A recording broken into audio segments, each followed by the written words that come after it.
നമസ്കാരം. National broadcasting ന്യൂസിന്റെ അപ്ഡേറ്റ്സിലേക്ക് ഏവർക്കും സ്വാഗതം. അനധികൃത സ്വത്ത് സമ്പാദന ആരോപണത്തിൽ ADGP MR അജിത് കുമാറിന് ആശ്വാസം. ക്ലീൻ ചിറ്റ് റദ്ദാക്കിയ വിജിലൻസ് കോടതി ഉത്തരവ് ഹൈക്കോടതി റദ്ദാക്കി. സർക്കാർ നൽകിയ ഹർജിയിൽ മുഖ്യമന്ത്രിയുടെ ഓഫീസിനെതിരെ വിജിലൻസ് കോടതി നടത്തിയ പരാമർശങ്ങളും ഹൈക്കോടതി നീക്കിയിട്ടുണ്ട്.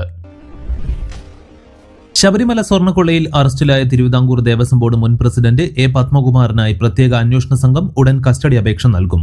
കസ്റ്റഡിയിൽ വാങ്ങിയ ശേഷം തെളിവെടുപ്പ് ഉൾപ്പെടെയുള്ള നടപടിക്രമങ്ങൾ പൂർത്തിയാക്കും. പത്മകുമാറിന്റെ അറസ്റ്റോടെ സ്വർണ്ണക്കൊള്ള വിവാദം അവസാനിക്കുമോ എന്നുള്ളതാണ് ഏറ്റവും പ്രധാനം. തമിഴക വെട്രിക്കഴകം അധ്യക്ഷൻ വിജയുടെ സംസ്ഥാന പര്യടനം ഇനിയും വൈകും. ഡിസംബർ 4 പ്രഖ്യാപിച്ച സേലത്തെ പൊതുയോഗത്തിന്റെ തീയതി മാറ്റണമെന്ന് പോലീസ് ആവശ്യപ്പെട്ടു. 4 കാർത്തിക ദീപം നടക്കുന്നതിനാൽ സുരക്ഷയൊരുക്കാൻ കഴിയില്ലെന്നാണ് പോലീസ് പറയുന്നത്.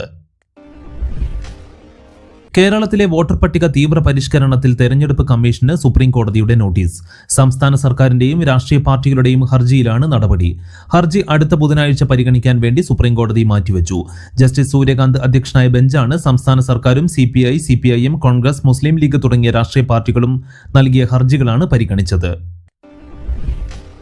കോർപ്പറേഷൻ മുട്ടട വാർഡിലെ കോൺഗ്രസ് സ്ഥാനാർത്ഥി വൈഷ്ണ സുരേഷിന്റെ പേര് വോട്ടർ പട്ടികയിൽ നിന്നും വെട്ടാൻ മേയർ ആര്യ രാജേന്ദ്രന്റെ ഓഫീസിലെ ജീവനക്കാരും ഇടപെട്ടുവെന്നതിന് തെളിവ്.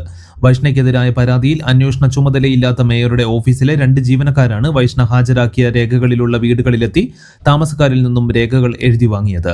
കോർപ്പറേഷനിലെ പ്രോജക്ട് സെല്ലിലെ ക്ലാർക്ക് ഉൾപ്പെടെയുള്ള മേയറുടെ ഓഫീസിലെ 2 ഉദ്യോഗസ്ഥർ ഇടപെട്ടതിന്റെ തെളിവാണിപ്പോൾ പുറത്തു വന്നിരിക്കുന്നത്. ഇടുക്കി വാഴത്തോപ്പ് ഗിരിജ്യോതി പബ്ലിക് സ്കൂളിലെ 4 വയസ്സുകാരി ബസ് കയറി മരിച്ച സംഭവത്തിൽ സ്വമേധയാ കേസെടുത്ത് ബാലാവകാശ കമ്മീഷൻ. സ്കൂൾ അധികൃതരുടെ വീഴ്ചയാണ് അപകട കാരണമെന്നാണ് കണ്ടെത്തൽ.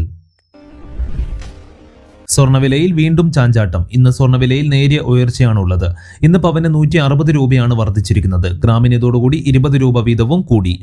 ഇതോടെ 1 പവൻ സ്വർണത്തിന്റെ വില 91,280 രൂപയായി. 1 ഗ്രാം സ്വർണത്തിന് 11,410 രൂപ എന്ന നിരക്കിലാണ് ഇന്നത്തെ സ്വർണ്ണവില പുരോഗമിക്കുന്നത്.